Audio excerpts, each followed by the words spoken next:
Well, good afternoon, everyone. Welcome to our September open mic night. Tonight, we are joined by a variety of speakers, including Dr. Xuan Wei with University of Maryland Extension, who will be speaking with us this evening about driving farm sales through understanding market channels and consumer perceptions. We also will hear from a variety of our ag service providers, Lisa Garfield with Future Harvest Casa, Julia Mandrano with the Farm Service Agency. Unfortunately, Bill Tharp with MDA, the Maryland Department of Ag, was not able to be here today. So we will I'll just share a screen and some of his programs on his behalf. We're also joined by Colleen Kiefer with the Natural Resources Conservation Service, as well as Julie Wolf with the Prince George's County Department of the Environment. And we have someone on today as well with Sustainable Chesapeake. And I don't know if Natasha, if later today you'd also be able to talk about what you guys are doing with the RCPP program. Sure, I'd be happy to. Thank you. That would be awesome. Thank you. All right, so everyone, we're all familiar with the open mic night protocols. The first thing I wanted to do was just kind of review the schedule for the rest of the year. So right now, September, here we are. I just wanted to share with you a few upcoming workshops, and I'll share these slides with some of our other ag service providers. There is a nutrient management plan operator certification for folks who are doing greenhouses and controlled environmental ag with UMD Extension on October 3rd, if that applies to you. There's going to be a Healthy Soils Field Day at EcoCity Farms. With Future Harvest, you're going to be meeting with our farmer Maya Lay with Love Bug Farm. On October 16th, for our cut flower growers, there's a program with Extension that you can check out there. October 20th, we're planning an Urban Farmers Day Out with Elements of Nature. I'm going to launch a poll in a little bit just to find out what days are best for folks. Early November, we have UMES's Small Farms Conference. We are currently in the process of planning with the Chesapeake Bay Foundation, UMES, NRCS, an irrigation for urban farms and small farms. And on November 19th, we'll have our last open mic night of the year, Ecological Pest Management with Dr. Suruti Hooks, who kicked us off early on in the year. All right, the other announcement I wanted to make, was EcoCity Farms. I know that they are currently accepting applications for their beginning farmer training program. Linda Jones may be on a little bit later today to talk about that. So, all right. So with that, let me just go ahead and launch this poll. For our October 20th open mic, we were talking about potentially doing a little Urban Farmers Day Out, a tour at Elements of Nature Urban Farm in Clinton. But we're just trying to figure out what might work best for folks in terms of time of day, because it is a Sunday. Whether you were able to do a morning, early afternoon, or you prefer later afternoon, early evening. So I don't know if folks can see the poll. Hopefully you can. So if folks can, just go ahead and take a vote. We'll take note of that for planning purposes.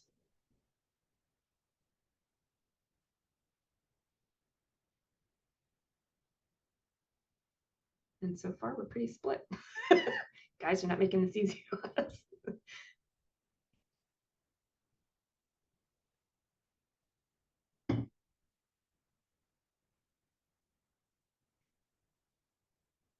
Okay, looks like for most, early afternoon wins. Okay, so we'll plan something probably for that most likely, but I will talk with Miss Linda and we'll find out for sure what works for her. So thank you all very much.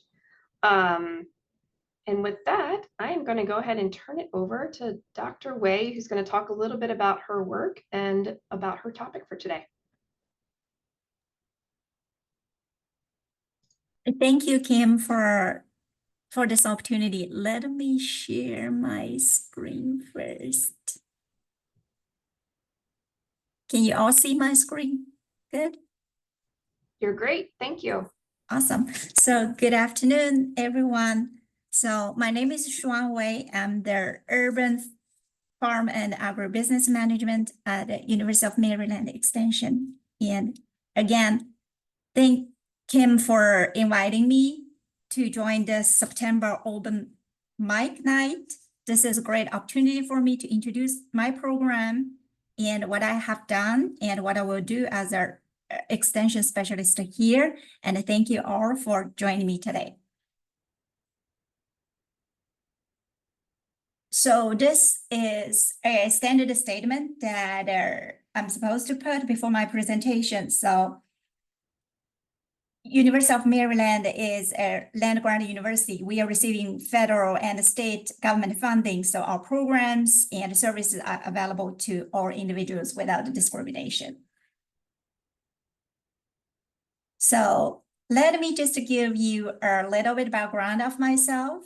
So I'm actually originally from mainland China. I was born in Suzhou, Jiangsu province. So Jiangsu province, I would say the weather pattern is very clear. Actually, to Maryland here, we have a clear cut fall season and humid in summer as well. So I'm very comfortable with the weather here in Maryland. So I was born and raised in Suzhou in my hometown, and then went up north in the capital city of Beijing to get my undergraduate degree in actually Japanese. And then I went up to Tsukuba, Japanese city very close to Tokyo to get my master's degrees in international political economy. And my Japanese professor were telling me that, okay, Xuan, if you want to pursue economics, a career in economics, there's only one place in this world you should go. That's the United States. This is how I went to Michigan State University and get my PhD degree in economics and agricultural, food and resource economics. After my graduation, I went to the University of Florida first as a postdoc and then as a research assistant scientist for a couple of years. So now as an urban farm and agribusiness management specialist here at the University of Maryland, my program focuses on exploring the nexus of consumer behavior, production decisions, and marketing strategies within the specialty crops industry, including ornamental horticulture industry. So whether you are a small farmer operating on a few acres in urban, peri-urban areas, or you have operation of controlled environment agriculture like hydroponic, aquaponic farm, I hope my consumer research can provide some insights and help you make informed decisions about your investment and production decisions. So, all right. So let's first take a look at what drives consumer behavior. So as you can see that consumer is really at the center of everything, and they are influenced by a few key factors. So from the left side, you can see that things like perceptions, cognition affect your emotions and your beliefs, the social and other influencers. It's literally refers to everything from your friends, your family, and cultural norms. And these influence will shape how consumer behaves, like how they search for information, how they make choices, how they form their preferences, and how they communicate their choices. And the market research is really the tool to help us to understand these influences and develop strategies so we can guide consumer to make their decisions the way that we want them to make. So there are three key components of marketing research: market research, product research, and consumer research. So market research is really focusing on understanding the overall market. It includes the trending issues in that market and how competitive of that market is. And the product research involves analyzing the performance, the features, and the potential improvements of a product. So finally, the focus that I have been on is consumer research. Consumer research is really to help us understand consumer behavior, their preference, their needs, and what they are desiring for. So together, these three types of research provide a very comprehensive understanding to help us make informed business decisions. Here we have 4 P's of marketing. If you have taken some basic marketing classes, I'm pretty sure that you're very familiar with the 4P frame. So the 4 P's represent the key areas a manager or a business owner can control to influence your marketing strategies. These are product, price, promotion, and place. So let's start with product.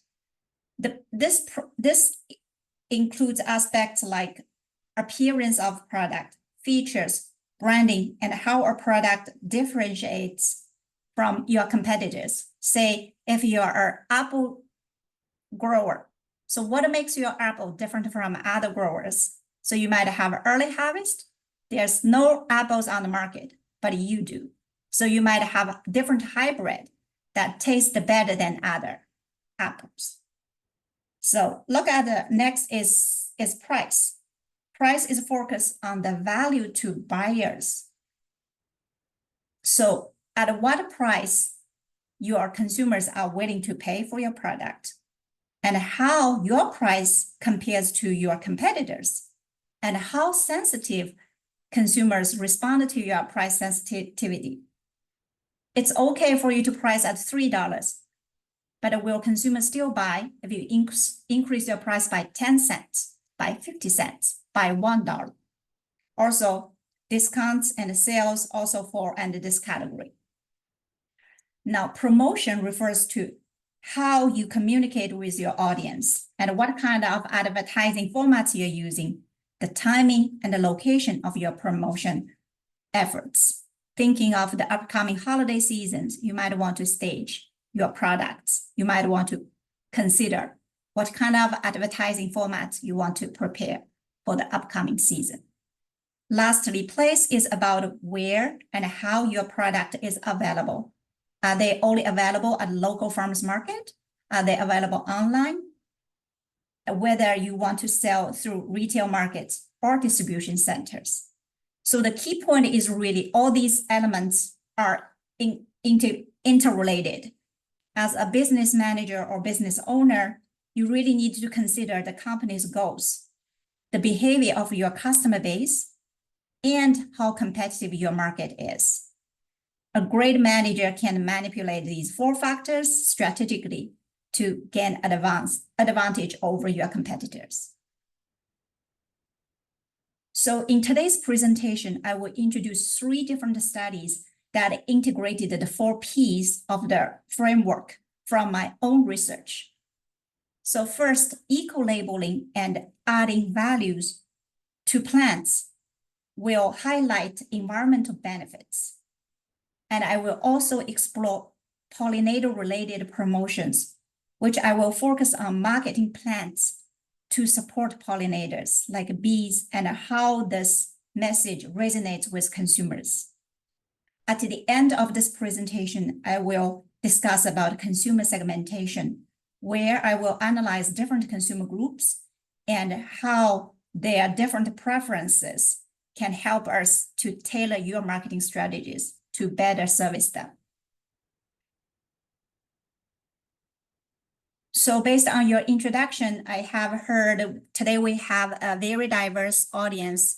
You are really growing vegetables, tree fruits, honey, cut flowers. So I don't know which is your top revenue generation product is, but today's focus is on horticulture. What I really want to say is, even though if you are not working on horticulture, these marketing strategies can also be relevant and can be applied to other sectors, even if you're working on agronomy field crops or other livestock. So hopefully you can get something that you think benefiting for your business today. So why do we care about adding values to plants? Why should we care about that? Since 2020, based on one of my fellow colleagues' research, that there are 16 to 18 million new gardeners entered the market. Now they are all inexperienced and they are information seeking. Now, before I release their survey results, I would like to ask a question. You guys can pause to think or feel free to type in the chat box. Before you reach to our extension service, did you actually do Google search or look for YouTube videos for information? Now, based on my colleague's research, there are more than half of the respondents indicate they Google search for answers. So there are about 28% of the respondents saying they look for online videos at YouTubes. They also go to social media for advice. They see what their favorite bloggers share. So these are the sources they look for plant information. For online information, they also look at plant information from other sources, like ask a close friend or relative. They read books. They find information from a plant association. There are roughly 30% of the respondents say, okay, I'm going to find an extension publication to look for plant information. I'm going to ask an extension master gardener for volunteer for information. So you can see online presence is really important here. Now, this inexperienced and information-seeking consumers really create a great opportunity for us to inform them about added benefits of plants, because this generates values. This gives us opportunity to inform them the additional benefits that plant can generate. And this also aligns with consumers' interests and needs. Today's consumers care about products that are produced locally and environmentally friendly. So by emphasizing these points, we can meet their needs and then add further value to plants as well. As I mentioned, today consumers are spending more responsibly. So the question as a business owner really need to answer is, what do our consumers value? What do they value? Many consumers, based on research, are prioritizing sustainability, supporting environmental initiatives, supporting local products. They prefer a business model that are giving back to the society.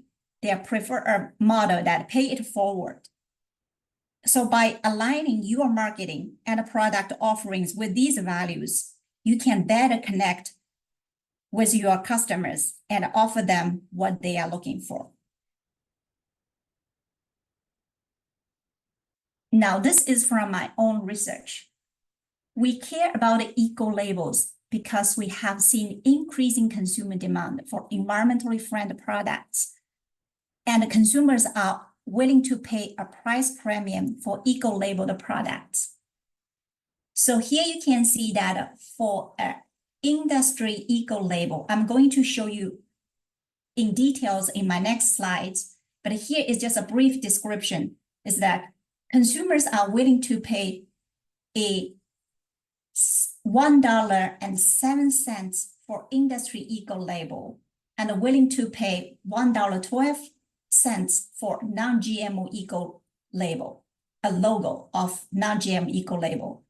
And they are also willing to pay 33 cents for heirloom eco-label. Now, what do I mean by these eco-labels? So here is actually the experiments that I run with my participants when I was still at the University of Florida. So we actually showed them 3 different 1-gallon plants, 3 different plants: blueberry plants, banana plants, and papaya plants. They are labeled with different industry eco labels, non-GMO labels, and heirloom labels.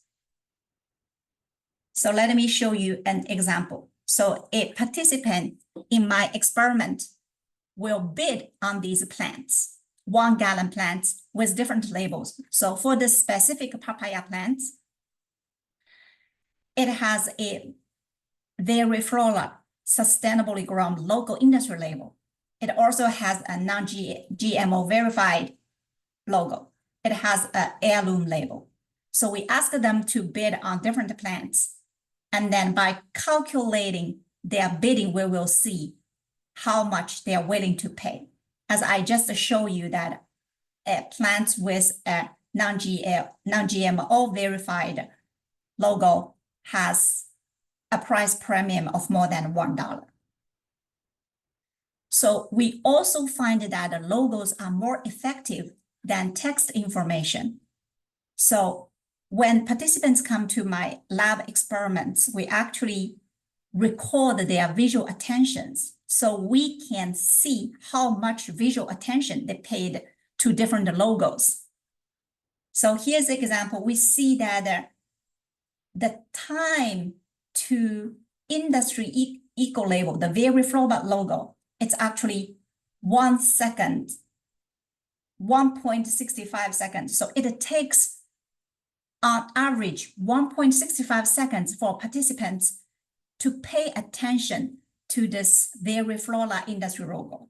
And it takes a participant 1.46 seconds to pay attention to the non-GMO eco-label.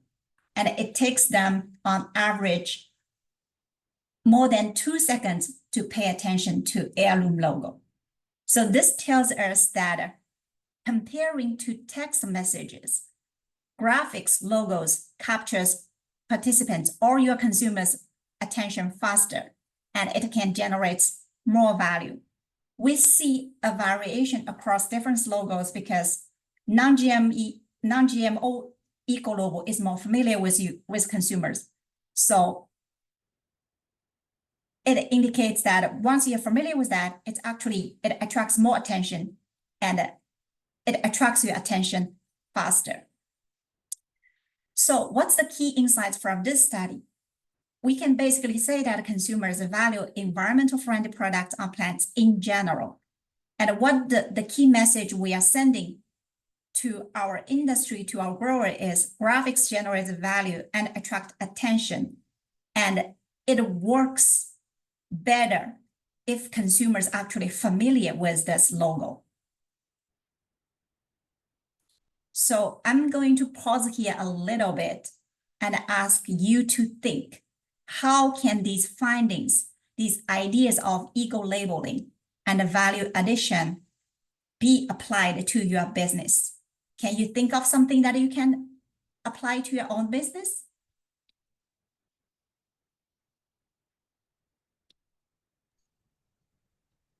And friends, feel free to come off mute or drop something in the chat box. Yeah, feel free to type something if you are willing to share. If not, you just think if there's something that you can apply in your own business.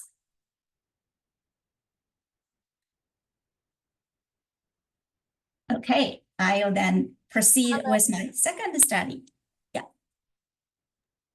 Oh, I've noticed that people really care about like what your, like for instance, I have chicken eggs. They're like, well, what do they eat? They'll ask you questions. I'm like, here's some farmers. They're like, what they eat and what type of food they're into.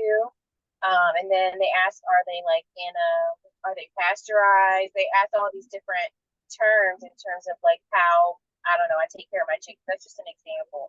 But they even ask like what kind of soil I use for my plants and things at the market. They're super intense with the questions. But I have noticed that I can ask for a premium because I'm able to answer those types of questions. Yes, thank you for sharing, Natasha. Actually, in my consumer studies, we ask more questions. It's really depending on the study. So we have two different type of questions. The one is self-reported. So we ask you to recall. And then the second type is what I show you is that by making the choice, you reveal what you prefer. And then I would provide the first type of self-reported information in the second study, pollinator-related promotions. So you'll see that two different type of information two type of different information can be complementary each other that elicit more information from a consumer perspective. So this is another studies I did to support a pollinator-friendly ornamental horticulture industry, yet it has to be economically feasible for this industry. So this research project actually has two components. For this specific slides, I took the information from the consumer side. So we actually conducted an online survey, collected a sample from 1,680 consumers nationwide. And we see that 40% of them are males and at an average age of 53. We know that the core group of gardening and purchasing ornamental horticulture plants are the female at the age of 40 to 50s. And this, based on our sample, we have an average household size of 2.6 with a household income between 40,000 to 60,000. And then we can see that the primary retail outlets they're purchasing indoor-outdoor plants are from home improvement stores and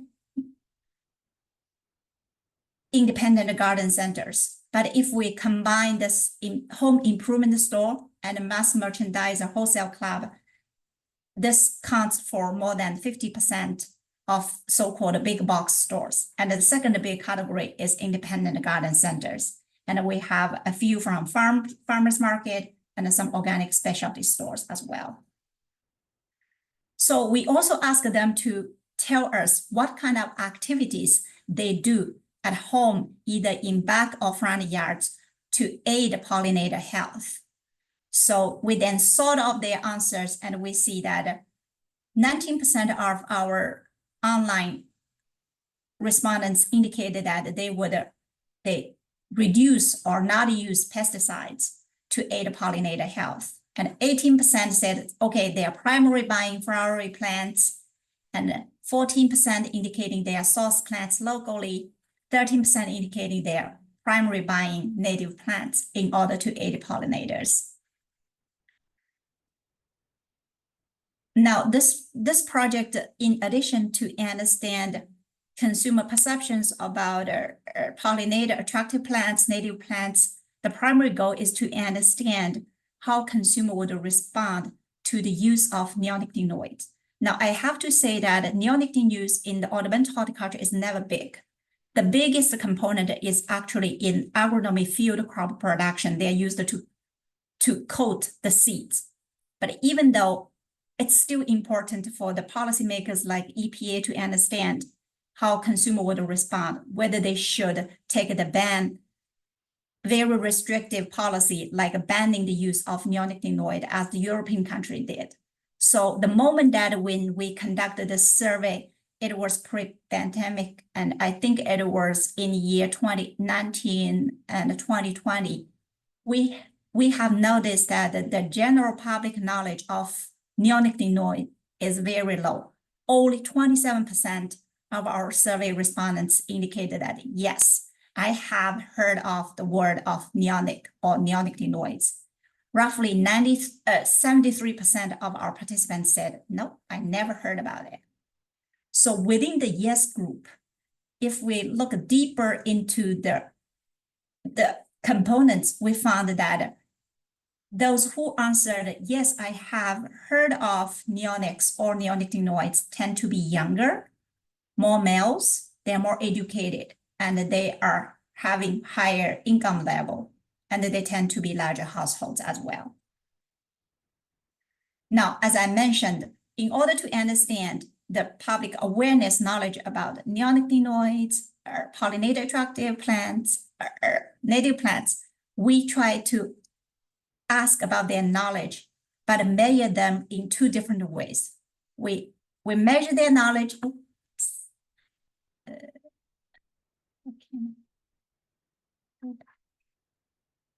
Oh.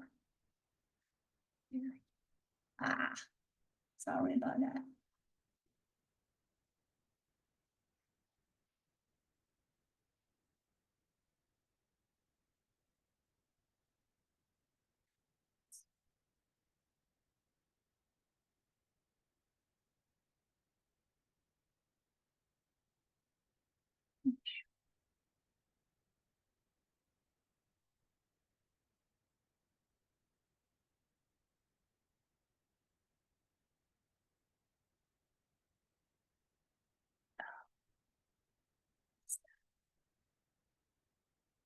Sorry.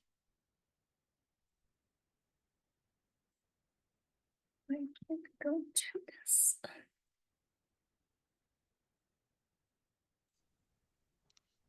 No worries. I love when you're presenting and it disappears. Yeah, I try to go back and then it started from the beginning. Sorry, tech hiccups.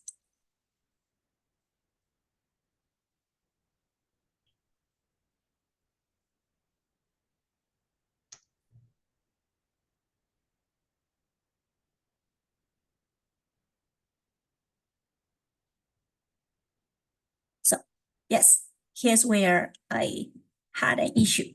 So we try to measure our knowledge based on two different measures. So we measure their subject knowledge and their objective knowledge. The subjective knowledge is we ask them to self-report how knowledgeable you are based on our 1 to 7 liked scale. So we ask them about their knowledge of pollinator attractive plants, and we ask them about knowledge of native plants on a 1 to 7 liked scale, to extremely unknowledgeable to extremely knowledgeable. And we also had 4 quiz questions. So we provided 2 different annual bedding plants and 2 different perennial plants. And here is an example of annual bedding plants. We show them 2 different images, and we ask the participants to pick one that they believe is more pollinator attractive plants. Now, this is a quiz question for you all too. Which one do you think is more pollinator attractive? Who's brave enough? Or you can't Alyssum? type.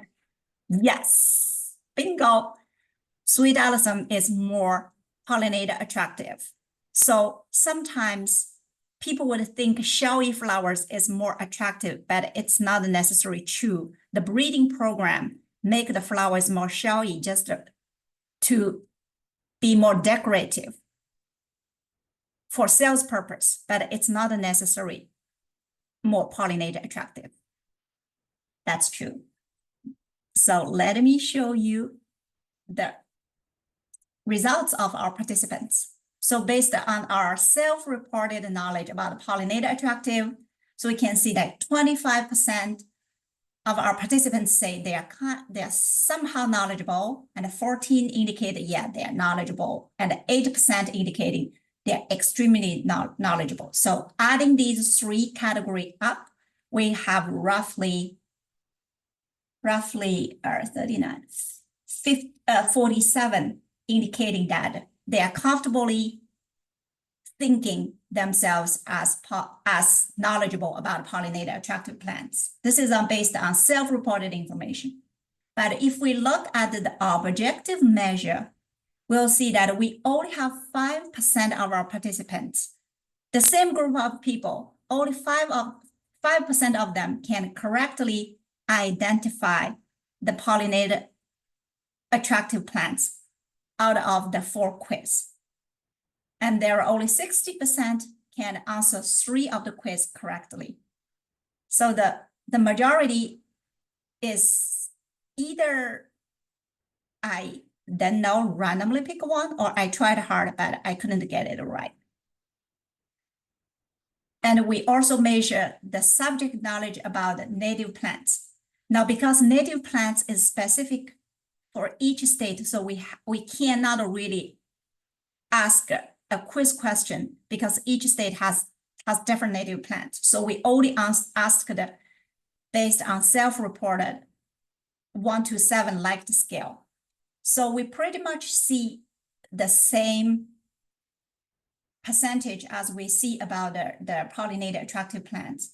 We see 25% respondents say they are comfortably feel knowledgeable about native plants. 14 and 9% they are very knowledgeable or extremely knowledgeable about native plants.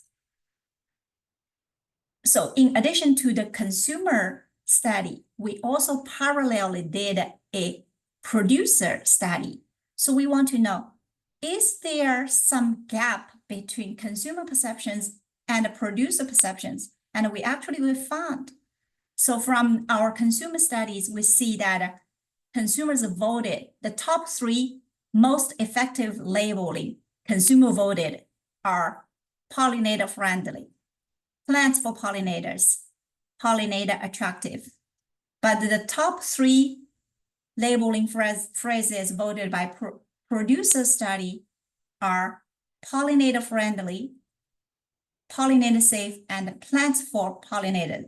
So we are happy that they are in some agreement with pollinator friendly and pollinator plants for pollinators. But producers and consumer also have in disagreement with, for example, the use of neonic free. This is the least phrase in favor by consumers, but producers actually think it's okay. Why? Consumers, as I mentioned, most of the consumers, they didn't even know what neonics is. So of course they would not prefer. In general, we also see that consumers prefer image, logo more than producers.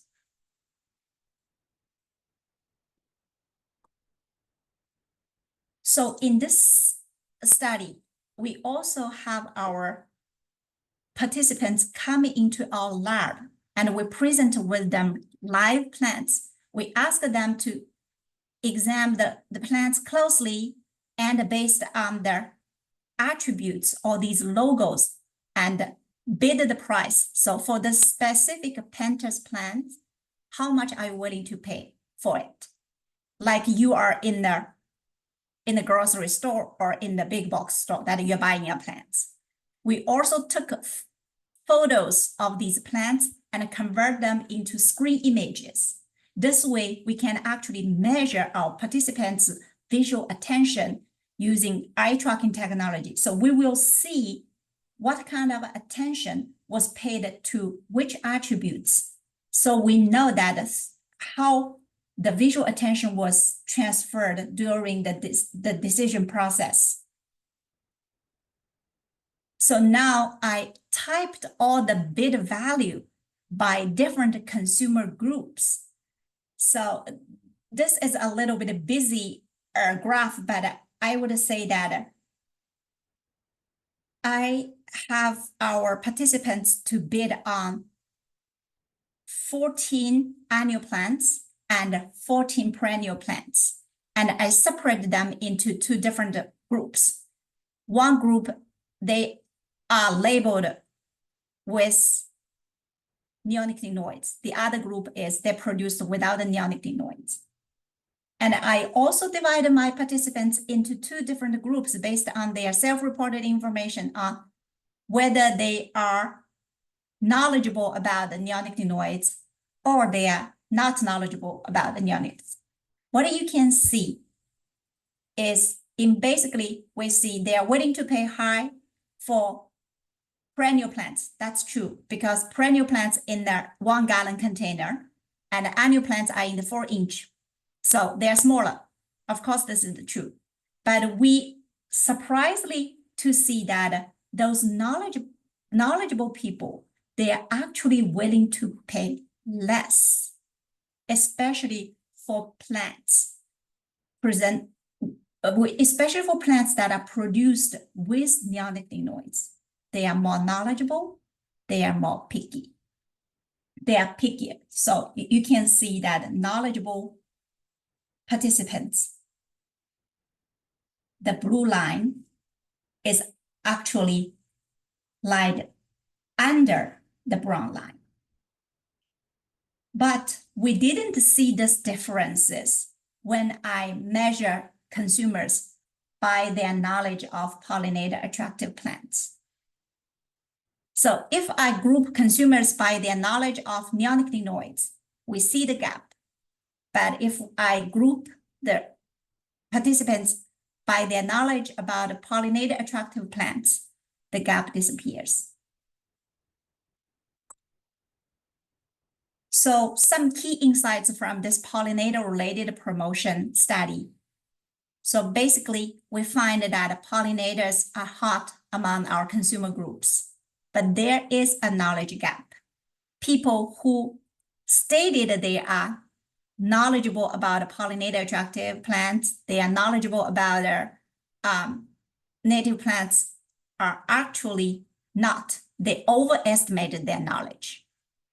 And we also find that there's a preference for pollinator verbiage. If you have ornamental plants you want to advertise, you might want to consider use the verbiage of pollinator friendly, plants for pollinators, because it clearly conveys message of the benefits to pollinators. And as I mentioned, we find a clear gap, perception gap between consumers and growers. Growers never in favor of the word of attractive. Why? I asked a couple of growers, they said, okay, it's very vague. What do you mean by attractive, right? But consumers think attractive, yeah, it's good. See? So you need to think of your marketing strategies not only as a grower, but also as a consumer. If you are a consumer that you are going to buy, what attracts your attention? What is appealing to you? And we also think that a promotion wording is less important than clearly communicating the benefits. So what is the benefit? What is important to the consumers, to your consumer base? And we did our economic calculation, and we actually find that if you are using the Be Better certified logo to label your plants, the price premium would be 39 cents to 53 cents. But if you are using the neonic-free text, the price premium is less. Why? Because without knowing what a neonic is, the Be Better certified clearly conveys a message that this is something good to be. It's easier for consumer to understand, even without knowing what a neonicotinoid is. So I'm pretty sure that by now you have been seeing this Be Better certified logo widely in grocery stores, right? I have seen the logo used for blueberries and also almond milk that year. I see. I'm not sure whether other grocery or what other products have been using this, but gradually the impact of this logo is expanding, and more retailers start to use to promote that their product is pollinator friendly. So here again, I want to pause a little bit to let you think, can some of these findings be applicable to your business and marketing strategies? Just a pause for like a 10 seconds. You can think, is it applicable? Can it be used?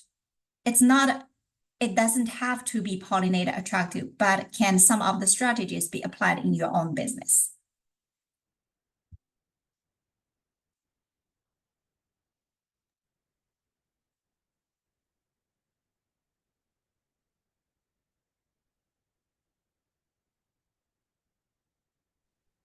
Hi, it's Vicky.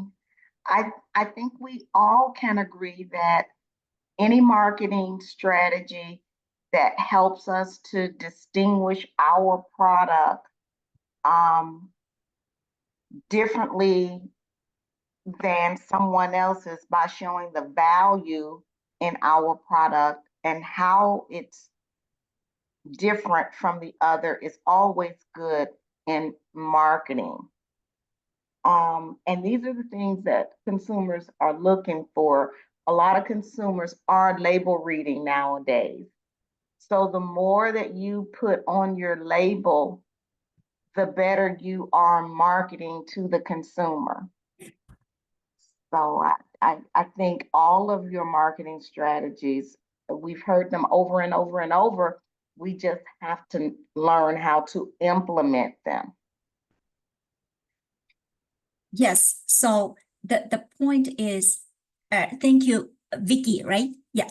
So the point is consumer needs to be educated, and we want them to read the labels. But on the other hand, like with more and more research focusing on labeling, there's also a overloading of information. So now I have our different research working on. So which makes your logo, this particular label, stands out? Is there a hierarchical order of these logos? So which logo dominates which logo?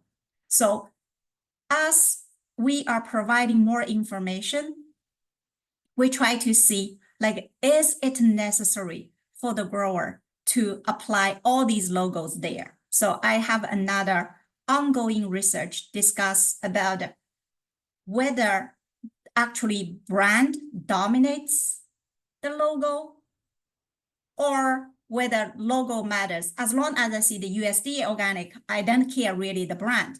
Or I'm more familiar with the local brand or the national brand. So as long as I buy from this brand, I care less about other information. So hopefully in near future, I can provide more information with this regard to tell you more insights from research.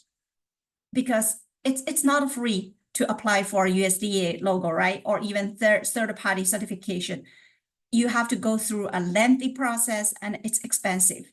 So what we can do is try to decipher this information and provide some useful insights for you to say that, okay, this is something that I want to pursue. If I have to make a decision to choose one logo, which might be the logo that I want to use, which might be the label that I want to apply to my product. And then, yes, so let me go with the third study that I want to discuss is about consumer segmentation.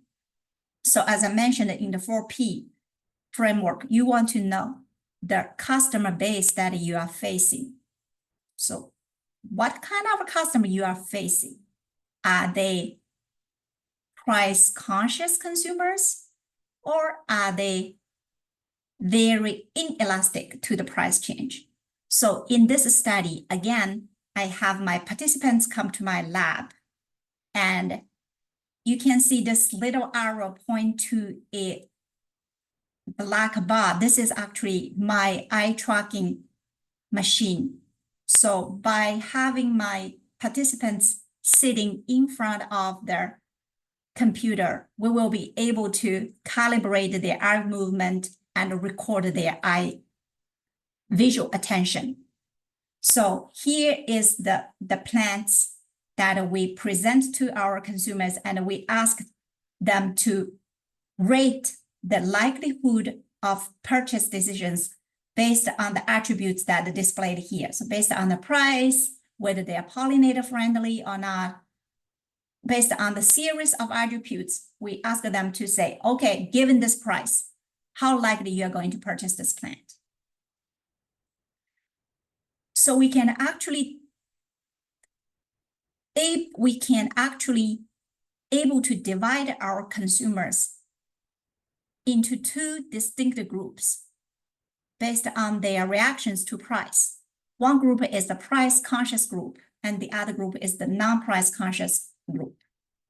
So if we look at these basic demographics by these two groups, so we can see that in general, the price conscious group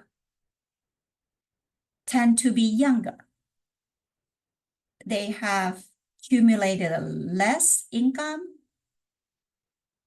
and the price conscious group tend to have more males. They are more sensitive to the price. And the price conscious group tend to have larger household size, more mouth to feed, and they have less income. It makes sense to you, right? Like these, if you just look at these demographics, to simply say, okay, is this consumer going to be more price conscious or less price conscious? This is, even though this is based on an average, we see that the price conscious group has a very distinct characteristics. And as I mentioned, because we were able to measure their visual attentions, we can actually see how much visual attention they actually paid on each of the attributes. So the FC indicates consumer fixation counts. So we can see how much times they come back to see the plants. We see that in general, price-conscious consumers, they pay less attention across all these important attributes. They pay less attention to price. They pay less attention to the pollinator-friendly attributes. They pay less to the in-state products attributes. In general, they pay less. But for these sustainable attributes, pollinator-friendly, local produced, domestic, certified organic, we see a significant statistically different between the price-conscious group and the non-price-conscious group. So in general, we can say that the price-conscious group tend to purchase less because why? They are more sensitive to the price. And the price-conscious consumers tend to be quicker decision makers. They pay less attention to these attributes we actually think they are good. Meanwhile, if we can attract their attention to those so-called less desirable or less expensive options, like these are not produced local, these are actually import from somewhere, it actually improves price-conscious consumers' purchase likelihood. And they, of course, being price-conscious, they pay less attention to both price and non-price information. So this is from another study, but we try to understand consumers not by price, but by their unobserved attributes, whether they are more environmentally conscious. So first, we provide our participants with a list of factors that we think affecting their plant purchase decisions. And by doing a statistical analysis, we can categorize these factors into two groups. So one is plant physical and horticultural characteristics, which describe the physical attributes of the plants. And we also have a group of lists that are describing the plant sustainability features. So we can see that as an ordinary consumer, plant purchasers, of course, you pay more attention to the physical attributes, right? Because this is the first thing most important for you. So we see that plant health and sustainable for my garden are the top rated attributes that consumers think it's important when I make plant purchase decisions.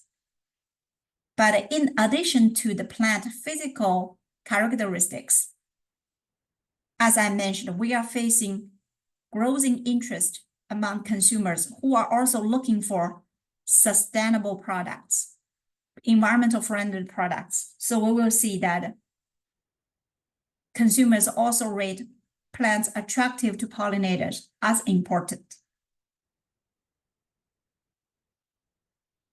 So we further partition our consumers into different groups. So we want to know what kind of consumers are prioritizing these sustainable features, and what kind of consumers are not prioritizing sustainable features, because we are literally advertising that sustainable features are important.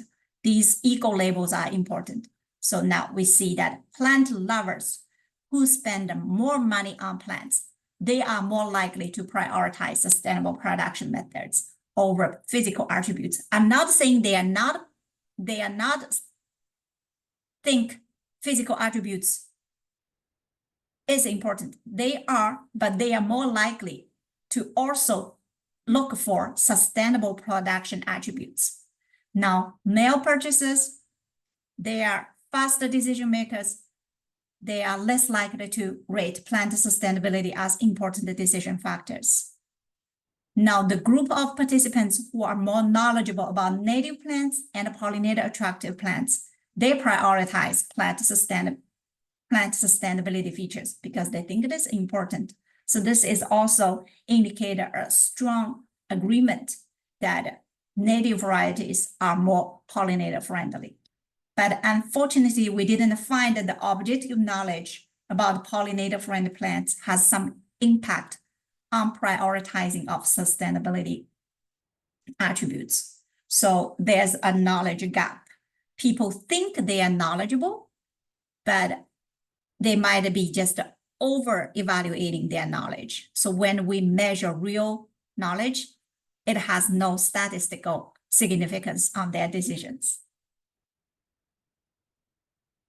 So the key insights from the consumer segmentation studies is if for a grower business owner, if you try to target price conscious consumers, then you might want to avoid promoting attributes that are perceived as expensive. You just want to quickly capture their attention and let them make a decision and buy. But if you are thinking of targeting environmental conscious consumers focusing more on quality attributes, then you might want to highlight these benefits of environmental, sustainable, it's locally produced, freshness, quality. So you might want to use different strategy, try to understand what kind of consumer you are facing and apply this differently to different customer. So here again, I want to pause for about like 10 seconds to make you think that what kind of strategies that you can actually use to apply in your own business. You can somehow differentiate your consumers into different groups and apply their segmentation strategies and marketing your products differently.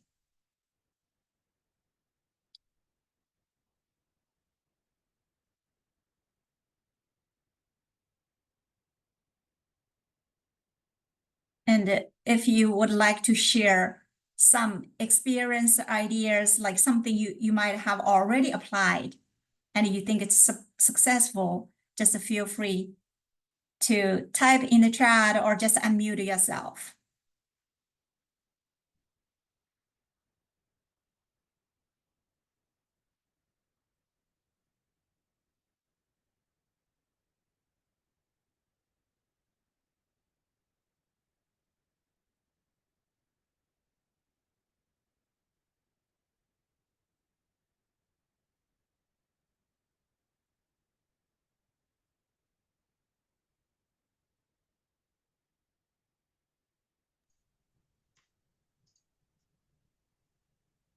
Hey, Dr. Wei.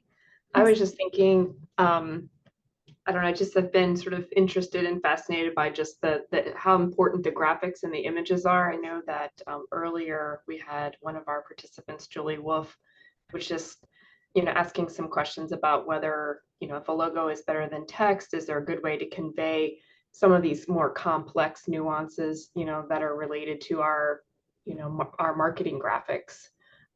So that is definitely of interest in figuring out like what that logo is, or that specific certification may be, that can be portrayed through the visuals.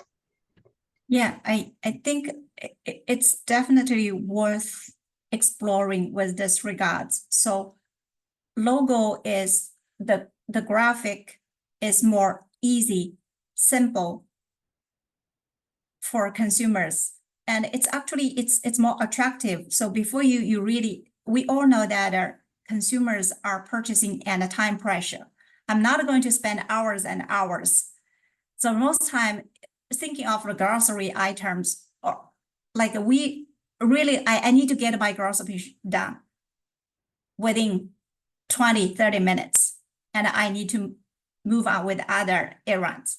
So under time pressure, you really want to attract consumer attention. Like what is something that really important that it can easily convey the benefits of this product and grab their attention and say, this is the thing that I want them to buy. So I hope that I would have like more research results to share with you in near future that really like decipher more with information overload. Yes, there are many logos.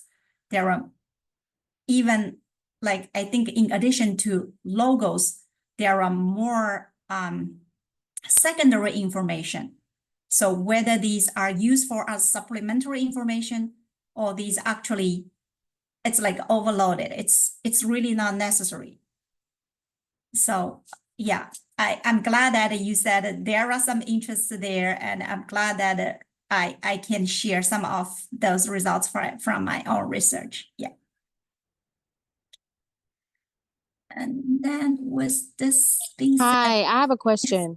So this may be shady because some of our USDA partners are in the room, but there is, with certain communities, there's a distrust with the USDA, and some of the labels that come along are from the USDA. And so given that information, was any of this outlined in some of the surveys that you took? you mean some of the, Yeah, so like for instance, the certified organic Yes. USDA label, Yes. and some people have different perceptions of the USDA. And so I'm wondering if the certified organic label affected their purchase rate. Yes, thank you for raising this important question. Is I didn't do this survey, but some of my colleagues actually did some survey regarding the source information, how trustful of these different eco labels, because this can be USDA certified, this can be third-party certified. So the authority matters and the information matters. So I think we have colleagues actually try to see how the authority who certifies this eco label makes a difference for consumers, because there's a trust information, how much I trust this government, how much I trust this third party, how much I trust this industry matters when I make this decision, when I make this purchase decision, right? So I totally agree with you. So when consumer make purchase decisions, whether USDA logo matters to me or whether this Very Flora logo matters more to me, it also comes from my trust of this logo. So yes, that's why like in addition to this studies, we also try to incorporate and ask consumers to review. So how much you trust about these sources and what are your source information from, just to try to go deeper and try to understand more about like when consumer make decisions. Yeah. I have a question as well. Yes.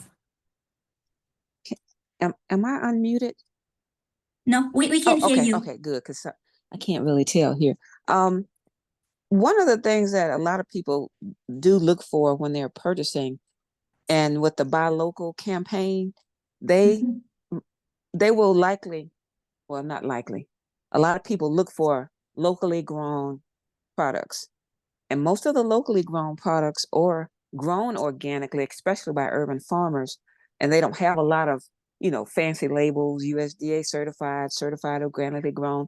Because if you know your farmer, you know what they produce and how they grow things. So you don't have that many questions to ask. But I think that for that portion, people value knowing who their farmers are and where the food is coming from, so they don't have as many questions when they want to purchase things. So farmers markets are really helping consumers to kind of stay local and trust the food, transit system, and knowing that it didn't come from too far from where they live and grown by farmers who are using organic farming practice and sustainable farming practices. Yes, I think you raise a very good point of how big the consumer base you want to reach. So if you are only focusing on a very local market, it's it's very transparent about your production process, and the local community already understands what you are doing.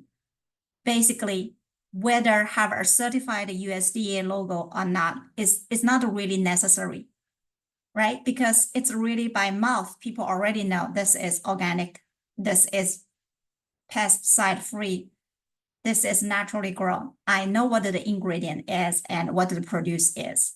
But think of expanding your business and thinking of one day that your business grow big enough, you want to sell your produce, your products to neighboring states, to even like a farther states that the product will be traveled a couple of hundreds or even thousands of miles. Then you might be needing the certified organic logo to provide some evidence that you are practicing environmental friendly production methods.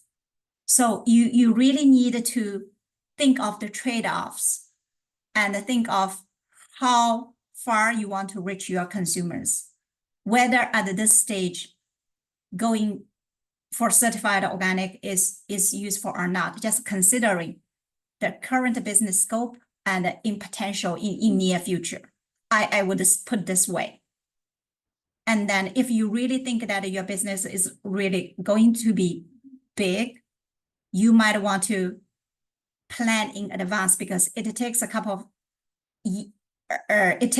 years, I think, to be like a certified organic, even though you're not using any of the pesticide or other weed control that are using chemicals. Once you start this process, I think there's a transition period it's required that you need to take into consideration. Yeah, but you need to really think about your business scope and how big you want to grow your business. Whether just by mouth, like communications between your consumers, because they already know what you're doing, is enough to capture your existing consumer base. And if you are totally satisfied, okay, with the current the customer base, I would agree with you. It's not needed, because they know what you are doing and they know what they are purchasing. And they know the quality. Yeah, I agree with you. Yeah, if we have no more questions, I'll proceed with our marketing channels. So here Dr. Wei, we Yes. just have a few more minutes too, just because we have a couple more speakers Yes. this evening. So just wanted to do a time check. That's all. Yes, I think I have 3 more slides. Oh, perfect. And that's it. Thank Yes. you. Carry So- on. Thank you. Yes, so this is the figure I draw for the greenhouse and the nursery industry distribution. So like basically we will see that there's the wholesale markets and then there's the retail markets, and the big wholesale markets players are the re-wholesalers, brokers, mass merchandisers, home improvement store, and independent garden centers. And then we will have some small independent garden centers and small size landscape firms, and then end users. Of course, you can also do direct to consumer through either farmers market or online sales to reach your end consumers. And some market channels that I think it would be useful for you to think is giving your farm size, what would be the best for you? You can consider both retail and wholesale market outlets. I know some of you are already selling your products at farmers market and using CSA better. Would it be online sales, like using some of their e-commerce platforms help? Would on-site farm stands and you-pick operations help? Would join a co-op help? Just to try to explore different channels that you think might be able to expand your sales a little bit. And in terms of wholesale market outlets, I have learned some growers being successful get their product into our Whole Foods markets. Just try to approach to these local grocery chains to see if they are interested in sourcing from your farm. And then I want to summarize what I have been presenting today is consumer research really targets specific areas of the marketing mix and consumer perceptions. This way we can aid you to make decision or to aid you to develop efficient marketing strategies. And what I want to say is there's no one size fits all strategy. What you really need to think is based on your own business goal, your current consumer base, to decide what really fits your business model well. And of course, your strength. If you are more about a technology guy, you might want to increase your, online presence. Because as I mentioned, we have incoming consumers. They are really interested and they are seeking information. So you might want to consider some of the opportunities to increase your online presence, to increase your e-commerce opportunity, even just simply creating a QR code so people can, easily scan a QR code and order online. And then clearly communicate your value proposition, because consumers are really using their money as their voices. They are looking for environmental friendly products, and they are paying more attention to eco-labeling. So as I mentioned, pollinators might be one opportunity for you, and try to brand and design options that promote pollinator friendly products, try to promote wildlife habitat. And also I emphasize the importance of local. Try to emphasize the local identity. You are here, you want to be bonded to your community. And some of the products that you can think of is like heirloom crops that it's really important for local communities. So when I first joined the UME, Kim shared with me their results, the survey results, what you would like to see in open mic night. So I hope that I cover some aspects of the marketing and touched a little bit about the selling props.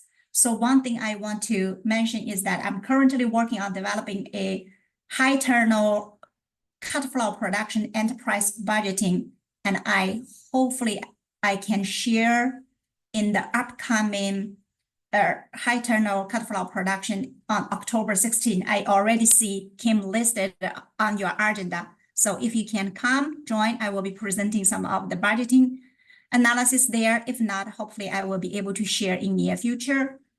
And then this is my contact information, and I hope I can also share the Core Urban Ag team with you. I know that many of you have already worked with Nia Slater, or maybe very familiar with her. Very lovely young lady, very knowledgeable lady to work with, even though she's based in Baltimore City.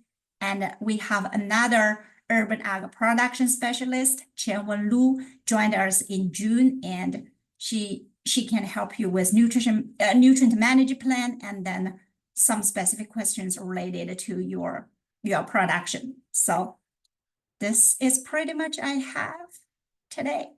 So let me know if you have more questions. I think I'm on time, right, Kim? You're good. You're good. Thank you so much, Dr. Wei. It's a very interesting research, and we really appreciate you sharing it with us. And we appreciate you also being a resource for urban farmers. I didn't know if you minded dropping your contact information in the chat box as well. That would be great. And this is good timing too, because later on we're going to hear a little bit about the county's Climate Smart Commodities Grant from Dr. Julie Wolf. So this kind of ties into part of that is a marketing label for climate, smart products grown in the county. So we'll talk a little bit about that later. But thank you again so much. Really appreciate you spending time with us today. Thank you for having me. All right. If there are no questions, we're going to move into our next presenters with our agricultural service providers. But I'll just let that hang for a second. Or if you want to go ahead and post in the chat, and Dr. Wei can kind of monitor some of the chat as well to see if there's any additional questions that pop up.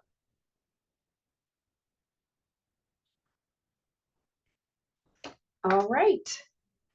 So I think first we're going to hear from Lisa Garfield with Future Harvest CASA.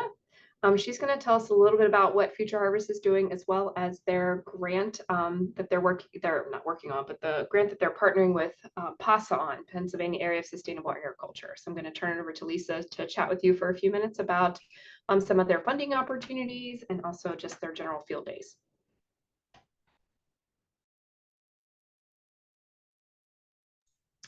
Oh, Lisa, for some reason we can't hear you. But it's weird, you don't have the muted sign.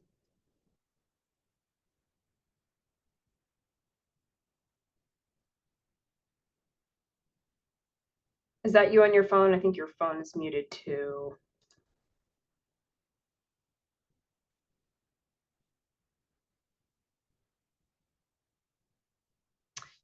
Maybe what we'll do, Lisa, while you're figuring that out, is we'll jump to someone else and then we'll come back to you in a minute. I think I'm you are. good now. Yep. It was automatically muted on your end. So thank you. Thanks for giving us a chance to speak. I'll go pretty quickly.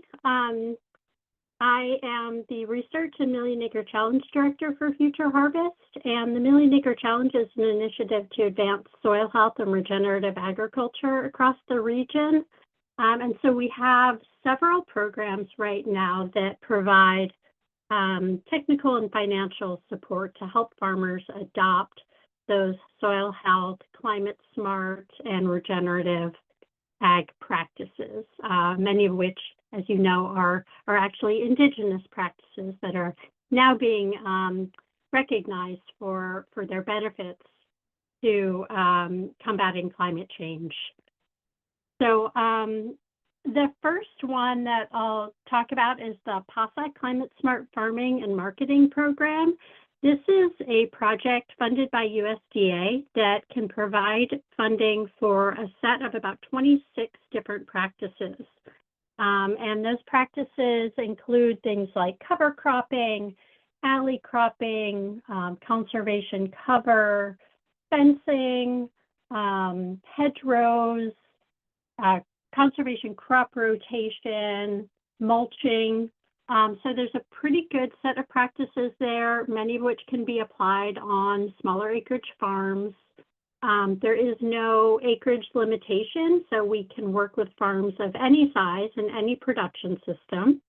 And there's actually some base rates to make sure that implementing practices on smaller acreage still get a decent payment and it's still worth their while and helpful to sign up for the program. So the best way to get enrolled in that program or find out more would be to fill out a short online survey on the climatesmart.org website.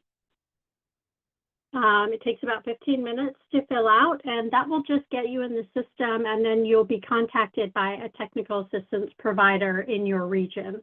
So in Maryland, that would be me or another TAP that works with Future Harvest on the project. There's also some soil sampling involved if you're interested in getting involved in the PASA Soil Health Benchmark Study. That's another piece of the project that is available. And then there's also a marketing component. So through participation, you'll also be provided with some marketing support to help you share your climate impact story with your customers. So that is one project. We also have a regional conservation partnership program project, which is basically a partnership with NRCS. And there's funding and technical support in that one for a very, very large array of practices and equip practices and CSP enhancements. And that one, while MAC can provide some kind of wraparound services, we can help with planning, we can help with marketing and with soil sampling. You still actually contract through NRCS. So you'd have to go visit Colleen or others in your local office to sign up for that program. It does provide 100% cost share. So based on the federal cost share rates for each practice. And so that is active all over the state. And I can share, after I finish talking, I can share a flyer for that in the chat that shows all of the practices and enhancements that are included. And then just quickly, I'll give a shout out. Applications are open right now for Future Harvest Agricultural Leadership Development Initiative.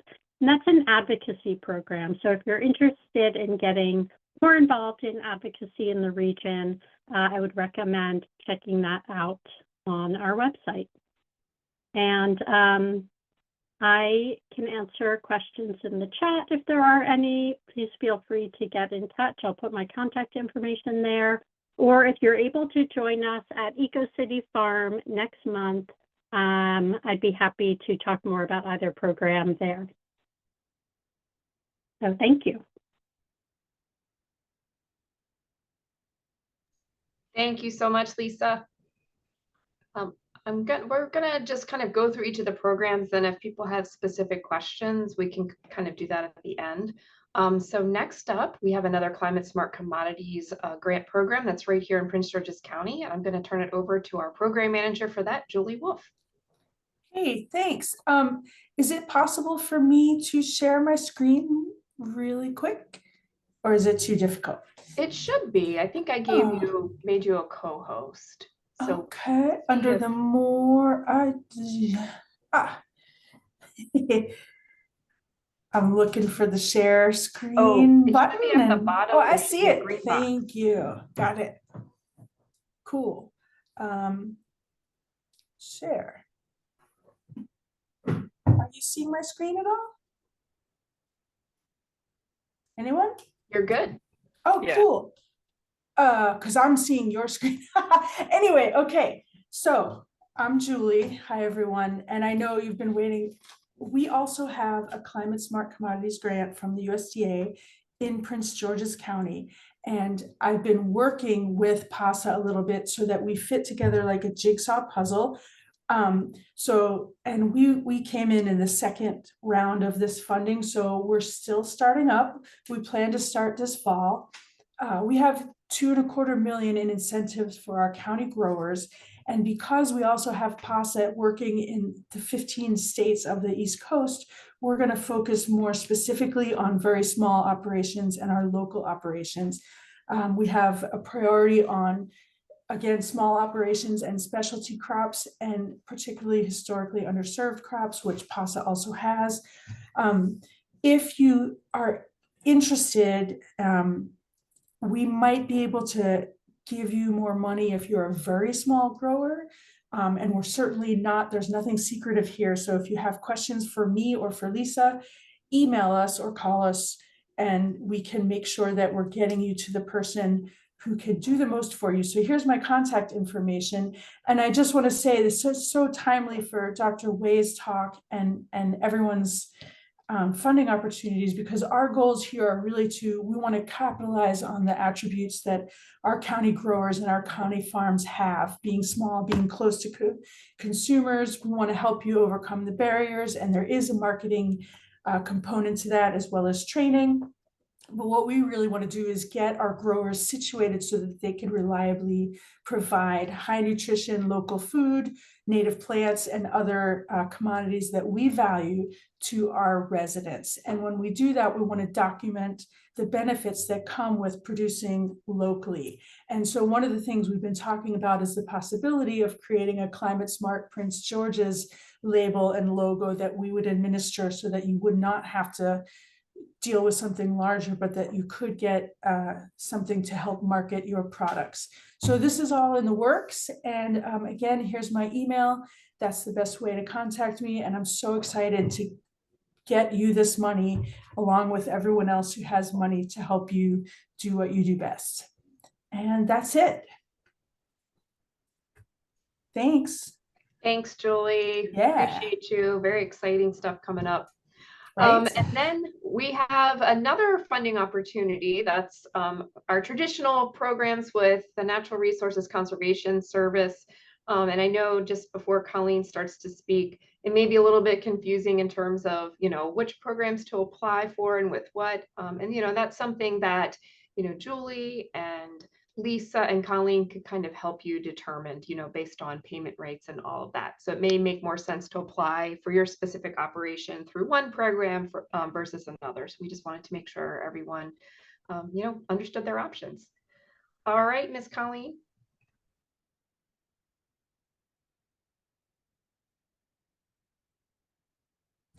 Hey, sorry. Just trying to share my screen here. Okay, well, hi everybody. I think been scrolling through here. I know at least the vast majority of you, but hello for those who I have not met before.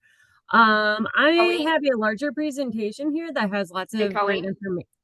I'm sorry, did you want to share your video? I didn't know if you knew we couldn't see you. Oh. It's okay if you don't. See my beautiful. I just wanted to make sure. Why is that not working? There we go. Okay, there we go. Yeah, hello everybody. So yeah, I have a larger presentation here.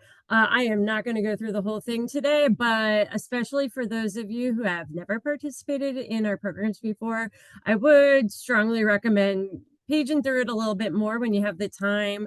And definitely come and talk. If you have questions about anything you're reading, definitely feel free to talk to myself or to Kim. And we are always happy to, help out more and answer any questions that you have. Real quick, we offer two programs. These are kind of our cornerstone programs. EQIP is the Environmental Quality Incentives Program, AMA, Agricultural Management Assistance. These are programs that are here to fund conservation practices, and it is a competitive pool across the state for both of these programs. So it is never a guarantee when you turn in an application that you will be funded, just so people are aware of how that process works. For these programs, everything is very specific to the land that you are growing on. So although you may have things that you that seem movable, the way that we are able to pay for them is very specific to a land unit. I say this mostly to let people understand that if you have not yet selected an area that you are growing, you are probably not quite ready for our programs. This is really meant for these programs are really meant for people who are already in production and growing on a property.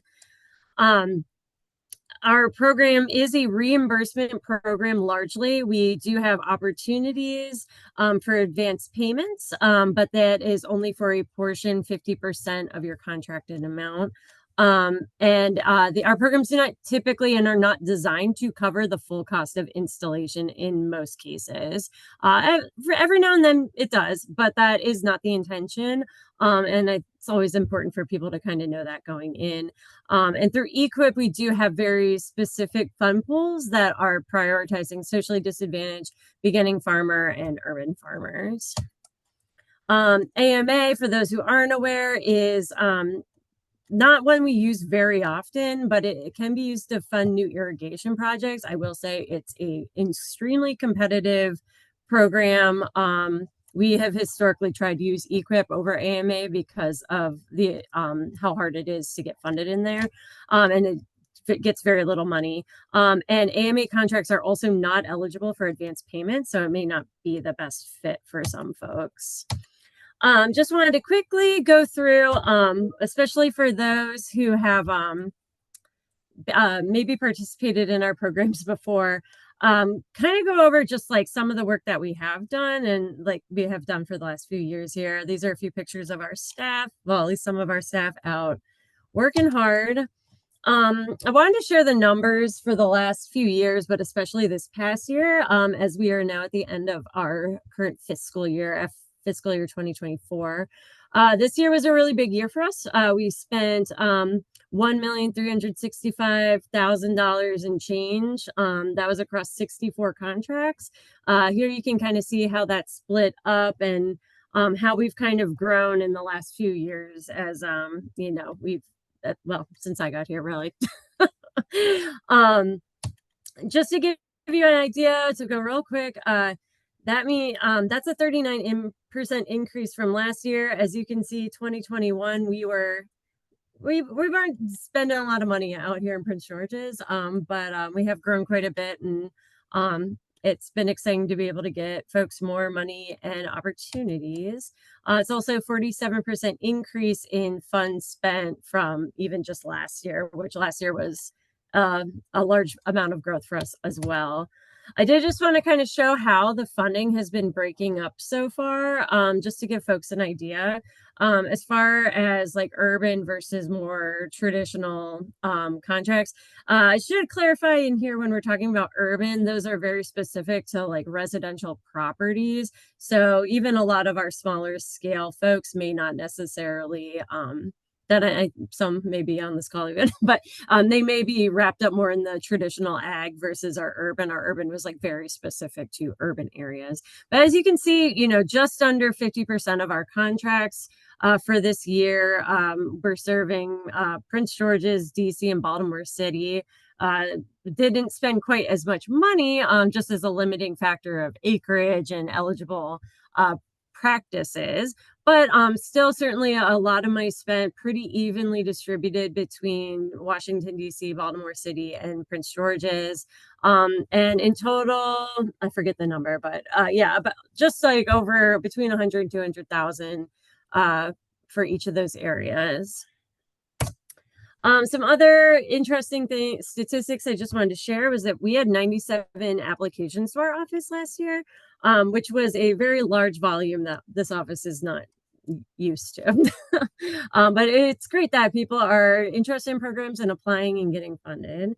66% of those applications were for socially disadvantaged farmers, and 68 were the first-time applicants to NRCS programs. We also, because of these numbers and because of the growth, we've been able to hire on 6 additional staff and 3 regional staff in the last year. So we are growing quickly and we are still very much training those staff. So it is always an ongoing process, but as we move along in time, I think people get more experience. I'm hoping that it'll make things better for everybody. I'm going to kind of quickly go through this. Needless to say, we have a lot of practices that we fund through EQIP, especially. Things I just want to point out is everything that we can fund is all based on what resource concerns are existing on the property at the time. So just always keep that in mind when you're, you know, interested in looking into our programs. There's often a lot of good cases to be made, but always know that the way that we can justify and the way people rank well for any of our programs is by the improvements to natural resources that are being made.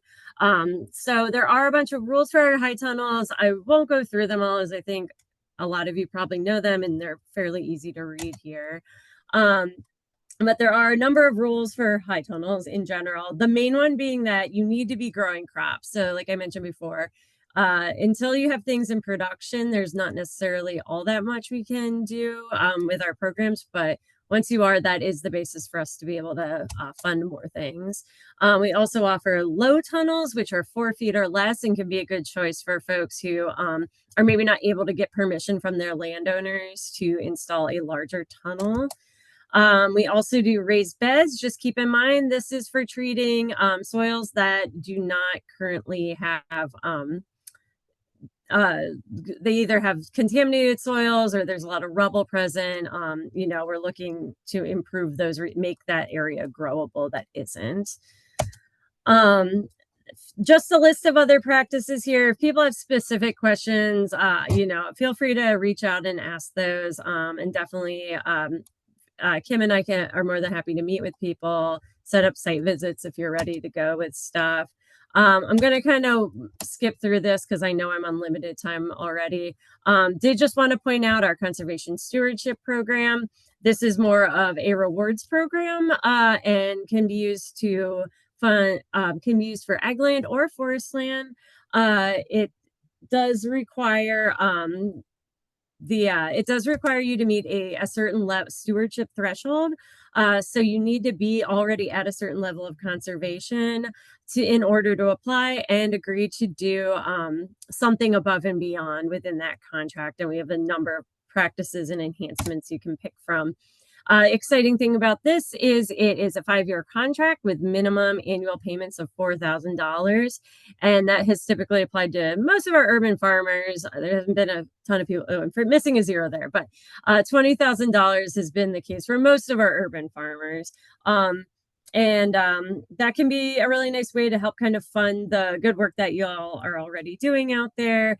And, you know, just invest it back into the operation along with, you know, installing some enhancements or some extra management practices.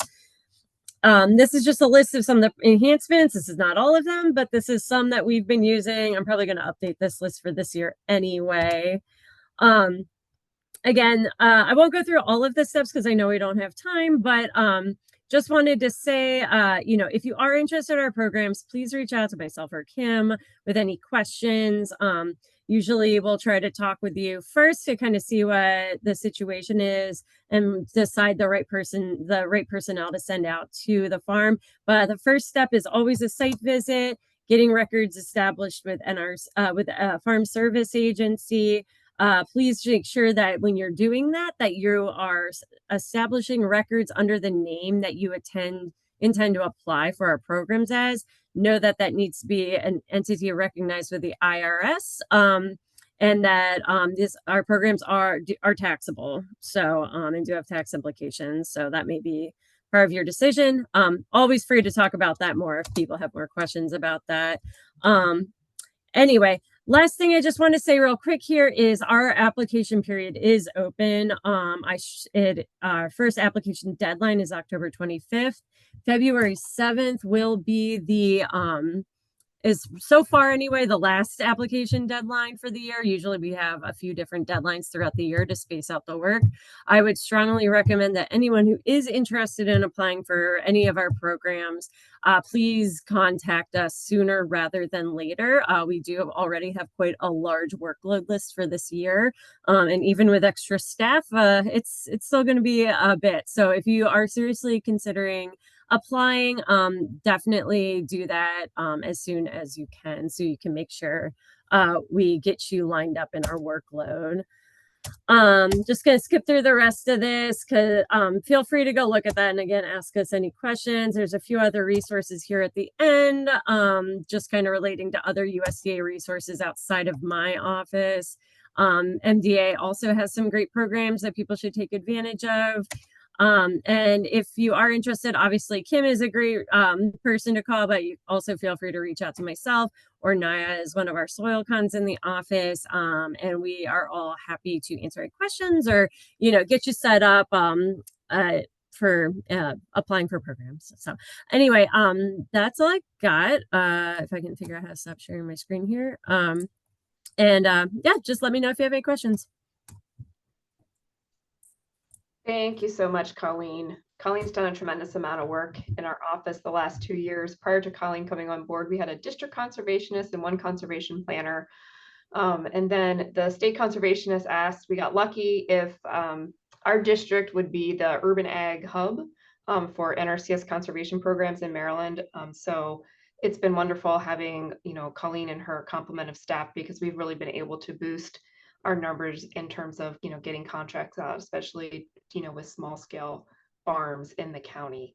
As the, NRCS practices evolve to be a little bit more friendly towards urban farms, where, Colleen's doing a great job of taking advantage of that and getting that information and those resources out to y'all. There is a question in the chat about recordings being available. Yes, we'll send out the recording and any presentations, later this week. With that, I wanted to introduce folks to Julia Medrano with the Farm Service Agency. She's their outreach coordinator, and I'll let her talk about some of the work that she's doing.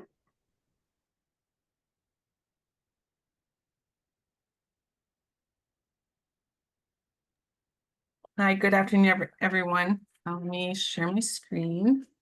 I am the Outreach and Communications Coordinator for the Farm Service Agency, and I cover both Maryland and Delaware.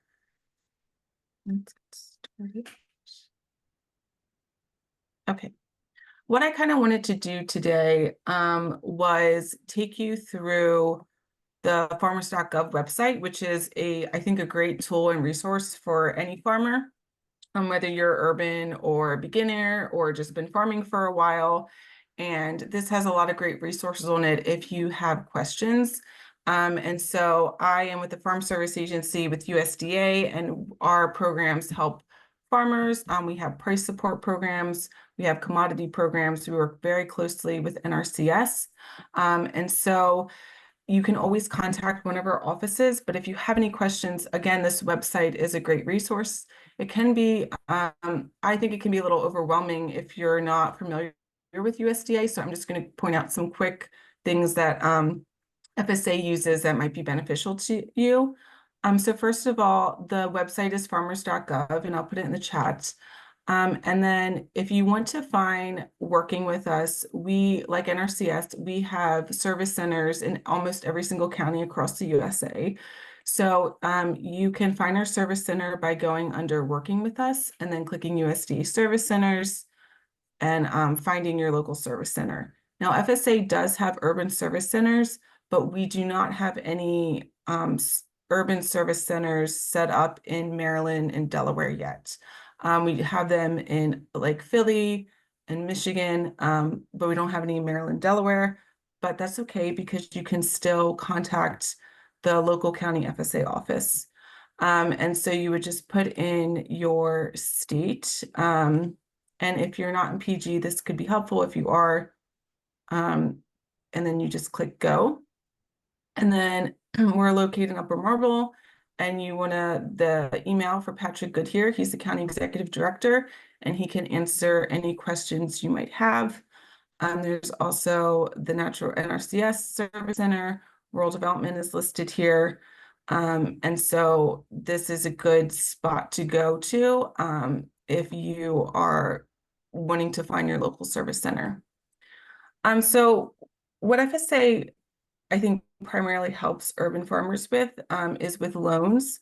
So we offer a variety of loans, and I kind of want to point out the loans availability on the website, which can help you get started if you have any questions. So FSA is recently revamping their farm loan program. So we have new online farm tools available. We're going to streamline our application process. We're going to do an online loan payment, so you don't always have to come into the office or email somebody. You can do it online. And then we're also working on trying to fast track the approval process for loans so that you don't have to wait as long as well. And all that will take effect September 25th. And our staff is currently being trained right now, but we are rolling out some new initiatives to hopefully make it easier for people that want to apply for loans with us. And so if you're on farmers.gov, I would encourage you to click on loans, and you can click on farm loan options here.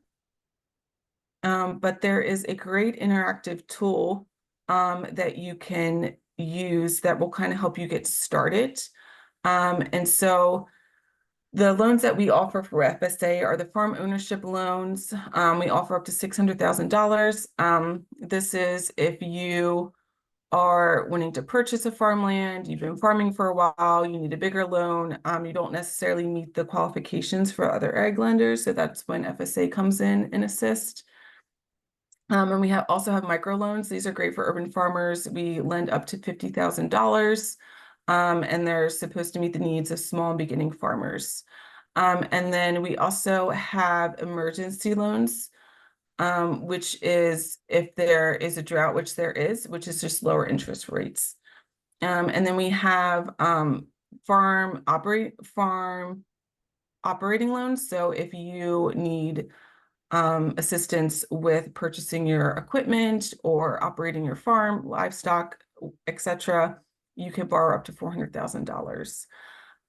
And so those are a few of our main loan options. But if you want to find out more to see if you qualify, I would encourage you to go to use the loan assistance tool under loan options.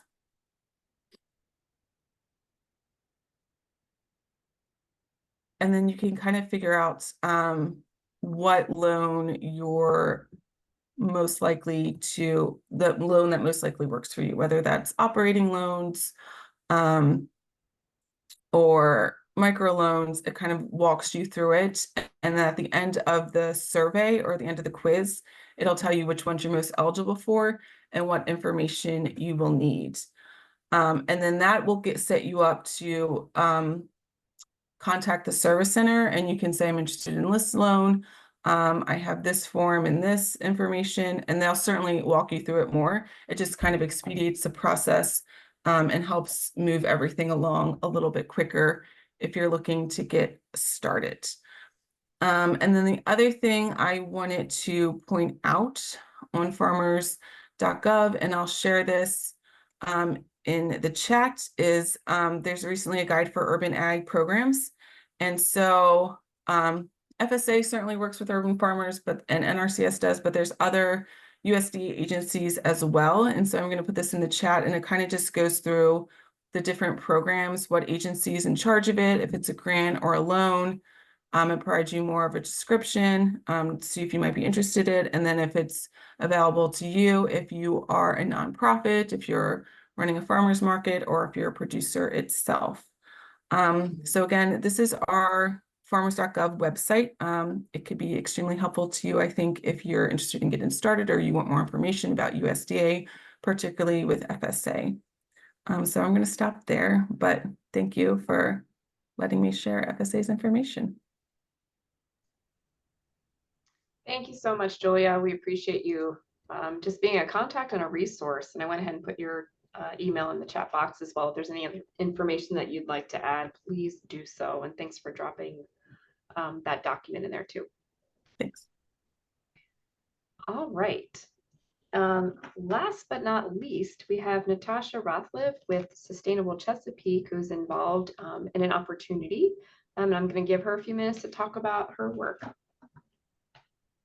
Hi, thanks, Kim. Hi, everybody. It's nice to meet all of you virtually. Some of you I've met already and spoken with actually some of you earlier today. So just really thrilled to be here and learning about all these other programs that are going on, but in the Maryland area. But I'm from Sustainable Chesapeake. I'm the project manager there. We're a small nonprofit working with farmers in the Chesapeake Bay watershed region to implement innovative conservation practices. We also have a funding opportunity that we are just starting kind of getting underway with. And so I wanted to just see, oh yes, it looks like I can. Awesome. I'm just going to share my screen real quick. I have 3 slides, nothing too crazy. And so just going to share just a real quick over kind of top level information about this. And then I'll also put my contact information in the chat should anybody have questions to follow up. But our project is titled, it's kind of a long title, Connecting Small Urban Farms in the Baltimore and Washington, D.C. urban corridor with conservation resources. So this is a USDA Regional Conservation Partnership Program, which you heard about another one from Future Harvest. So this is under that same kind of umbrella. It is an NRCS program, but it is kind of a separate fund that is specifically for urban farmers in the project area, and I'll show on the next slide that project area so you have an idea of where this is, who is eligible for this fund. Our goals for this project is to increase the NRC resources that are available for urban farmers. Historically, that's been a tricky kind of group to reach because some of those NRCS programs are geared more or can be a little more competitive. So this helps kind of shrink that competitive pool down.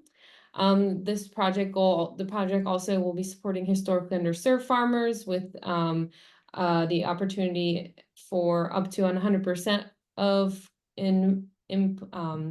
installation of conservation practices being covered for those farmers, and then the expanded adoption of climate smart practices.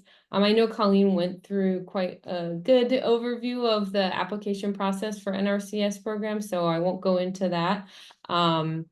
But just to kind of highlight the project area for this, so as you can see, the darker orange counties are the ones that will be eligible for this particular fund. So it's nice if you're in one of those counties and you don't want to kind of have to worry about competing with other farmers for funding in the rest of the state. This can be a good fund for you as an urban farmer in one of these counties or cities.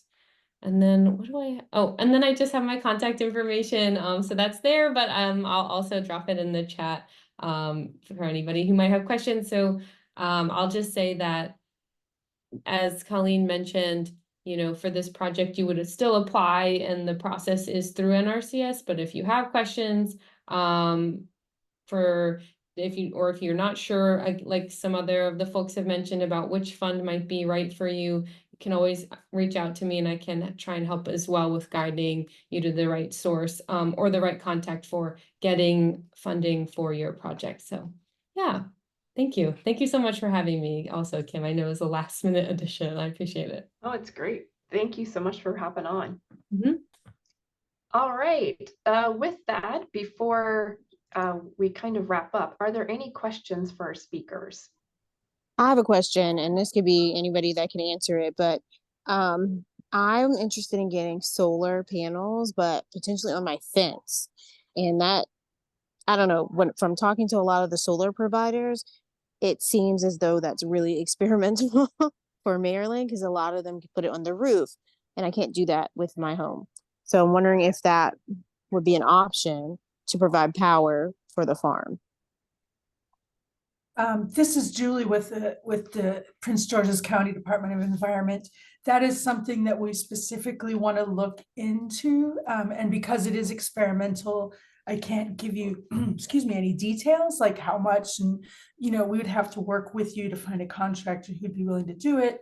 But it's something we're wanting to get solar where it's not threatening agricultural land, but it's contributing in a very meaningful way to your operation. So I'll let some of the other people with grant money talk too, but definitely give us a ring if you can. Thank you.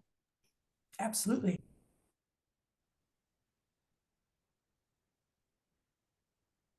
Oh, and anyone who contacts me, if it's clear that someone else's program is going to be better for you, I'll try to put you in touch with everyone, but things get lost in the shuffle. And I'll just hop in and say, unfortunately, neither of our current programs have funding specifically for solar. We do try to have some programming around it, so hopefully can, provide some insight from farmers who have installed solar on their properties. American Farmland Trust is doing quite a bit of work in that space as well. So I would maybe look at their site and see if they have any opportunities in the region.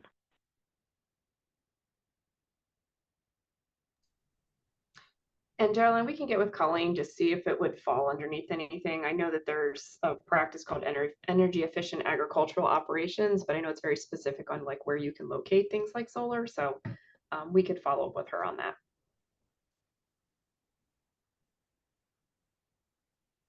Any other questions?